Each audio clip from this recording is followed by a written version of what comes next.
શિક્ષકો અને વિદ્યાર્થી મિત્રો, હું જીયા ધોરણ 7 માં અભ્યાસ કરું છું. આજનો મારો વિષય છે રાષ્ટ્રીય નિર્માણમાં બાળકોની ભૂમિકા.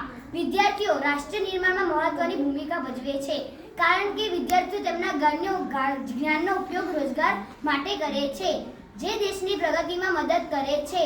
વિદ્યાર્થી જેટલો સારો ધંધો અને રોજગાર કરી શકશે તેટલી દેશમાં પ્રગતિ થશે. રાષ્ટ્ર નિર્માણમાં વિદ્યાર્થીની ભૂમિકા તેના જ્ઞાન દ્વારા નક્કી થાય છે. જો દેશના મોટા ભાગના વિદ્યાર્થીઓ જાણકાર હોય તો તેઓ તેમના જ્ઞાનનો ઉપયોગ કોઈ વિકાસ, રોજગાર કે વ્યવસાયમાં કરશે, જે દેશને ઘણી સિદ્ધિઓ લાવશે. આજે દરેકને જ્ઞાનની જરૂર છે, કારણ કે આપણે દેશ રાજા નહીં પણ પ્રજાની આધીન બની ગયો છે. આ કારણે સરકારે શિક્ષણનું સ્તર સુધારવા માટે વિવિધ પ્રકારની નીતિઓ અને નિયમો બનાવ્યા છે. વિદ્યાર્થીઓ માટે શિક્ષણ મુખ્ય ભૂમિકા ભજવે છે.